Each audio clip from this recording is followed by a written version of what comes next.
Wow, that's really, really pretty. I think that's a white egret over there. Well, welcome to Bladensburg Waterfront Park, part of Prince George's County Parks and Recreation. I am park naturalist Tanya Johnson. This beautiful park here is a place that you will want to be because you can go picnicking, you can go fishing, biking, kayaking, and so many other things right here in Bladensburg, Maryland.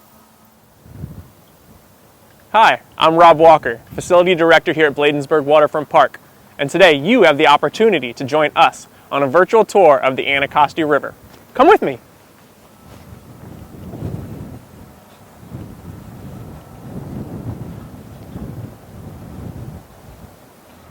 So here we are on board our large pontoon boat named Sunny, and we are currently cruising along the Anacostia River. Now, Bladensburg Waterfront Park is situated at the start of the Anacostia River, just behind us, and right now we're heading south.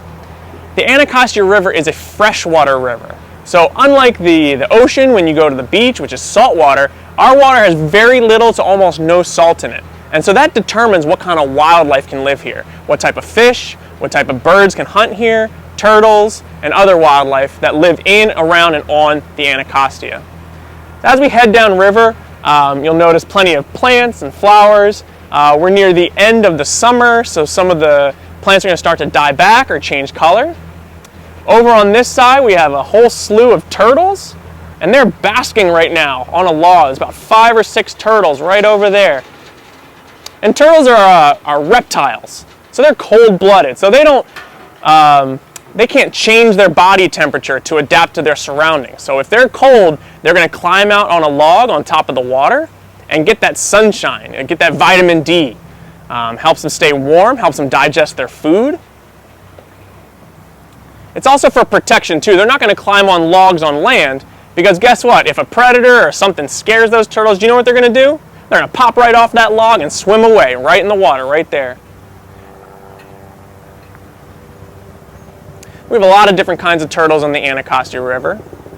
Red-eared sliders, yellow-belly sliders, mud turtles, cooters, painted turtles, and then we have actually a new big snapping turtle that lives right up near our park that we see pretty regularly.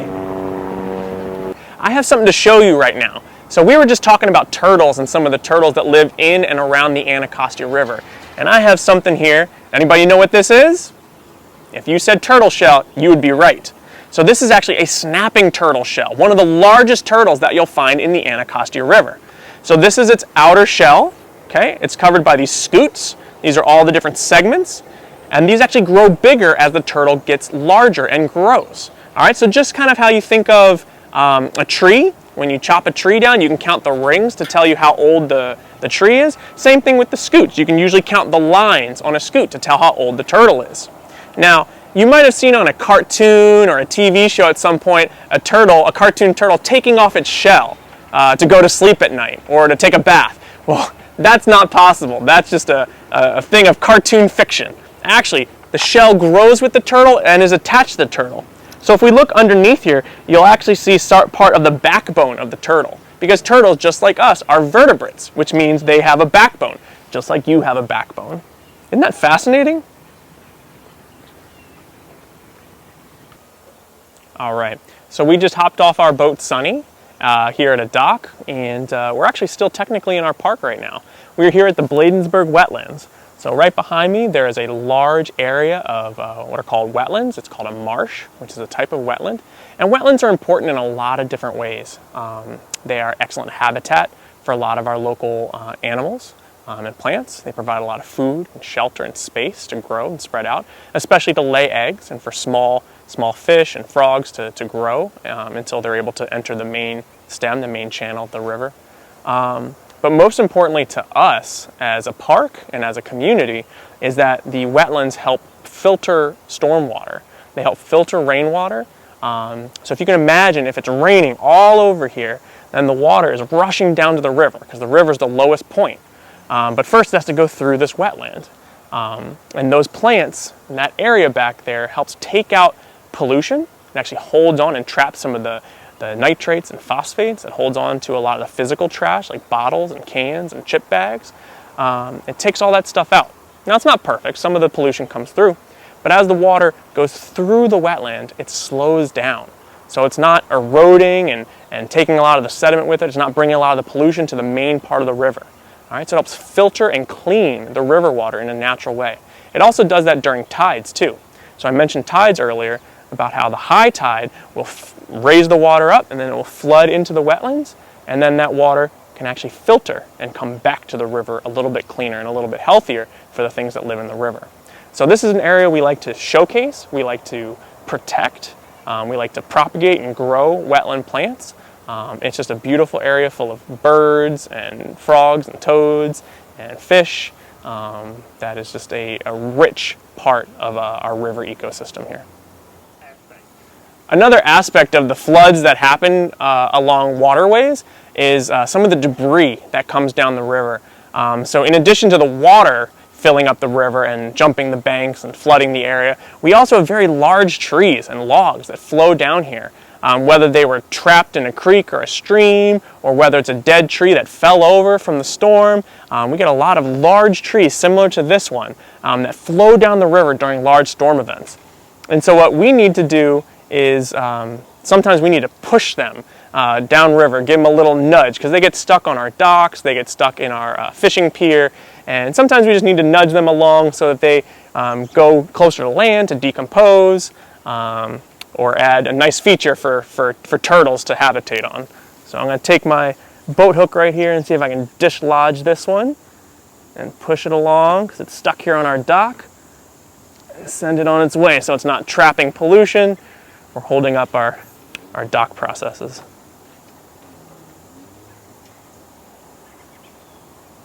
All right, so while we're here, let's take a quick second to talk about some of the safety things that we have to consider here at Bladensburg Waterfront Park, because every time we go out on our boat, every time we go out on the water, we have to make sure we're safe. So there's some special tools and things on the boat and on my person that we use to keep ourselves safe, to make sure our boat ride is smooth. So one of those things is right here in my hand. This is called a boat hook. It's a very simple tool. This is actually an extending one, so it actually gets much longer. It's a simple tool.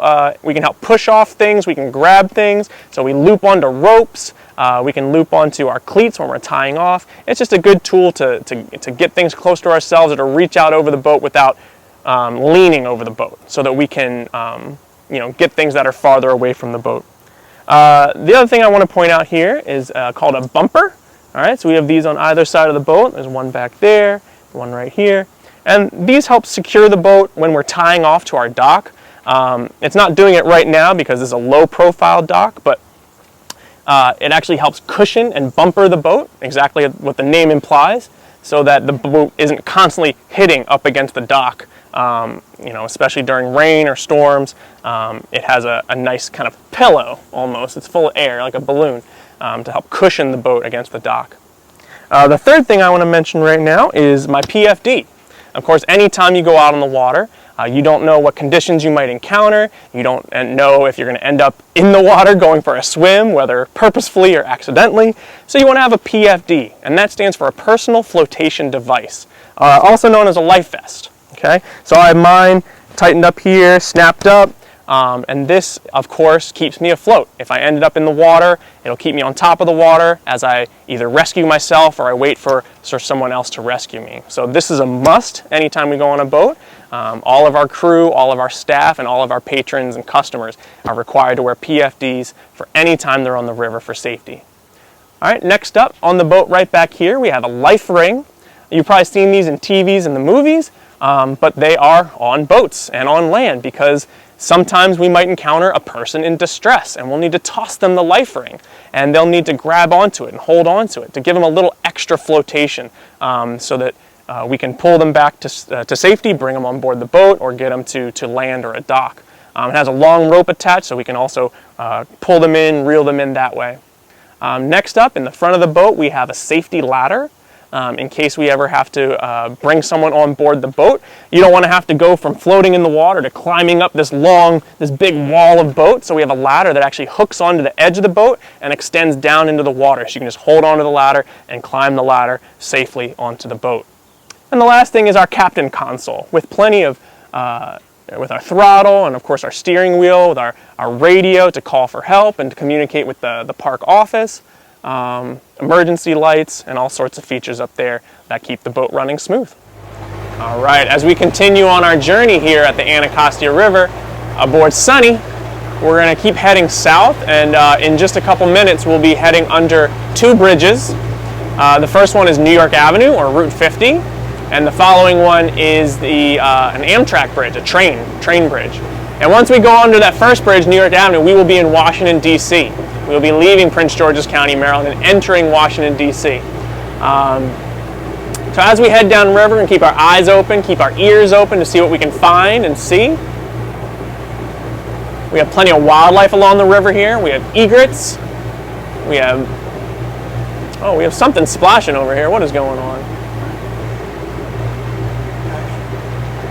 All right. So we're keeping going down the river. We're going to be heading under the New York Avenue Bridge and the railroad bridge right behind us. But before we do, there's a structure right over here sticking out next to, like, coming out of the park and going underneath the bridge. Does everybody see what that is? Can anybody tell me what that is?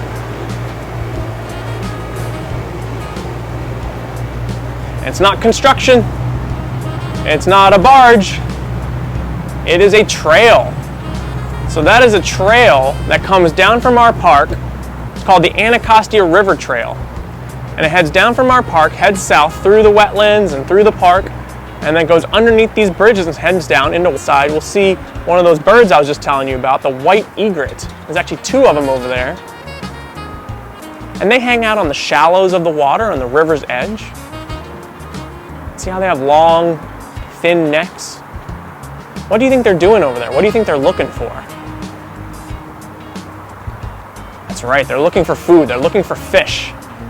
So in the shallow parts of the river, they're likely to find small fish or baby fish or even frogs. And they'll pull their head back and snap it forward and pluck fish right out of the water. They're excellent fishers.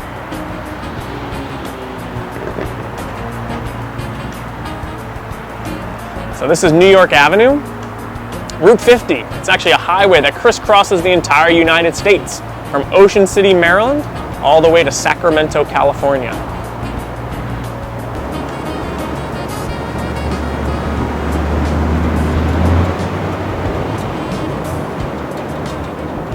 So we talked quite a bit about turtles and some reptiles and birds and fish, but there's actually a lot of mammals that live around here too. And actually this is a good spot to keep an eye open because we have a large deer population around here. We have foxes, raccoons, possum, muskrat, and of course humans. All right, so this is our turnaround spot on our usual boat ride. So right next to me right here is the National Arboretum. Now that might be a word that you're not too familiar with. It's not a word we say very often in our everyday language, arboretum. Does anybody know what it means? Let's break it down. The first part, arbor. So you might know Arbor Day, like on your calendar, and that's a day to celebrate trees. And arboretum, it's like a museum, a gathering. All right, so arboretum, a gathering of trees, a museum of trees. So we call the Arboretum a tree museum because that's exactly what it is. It has plants, bushes, shrubs, flowers, trees from all around the world. And they take care of them. And so I might not ever go to China or Japan, but there might be plants in there that are grown and originate in China and Japan and from plenty of other places around the world. And the Arboretum is actually also where the American bald eagles have their main nest, in a tree just down here in the National Arboretum. That's where they lay their eggs, that's where they bring their food back to dine. So they found a nice home in the National Arboretum.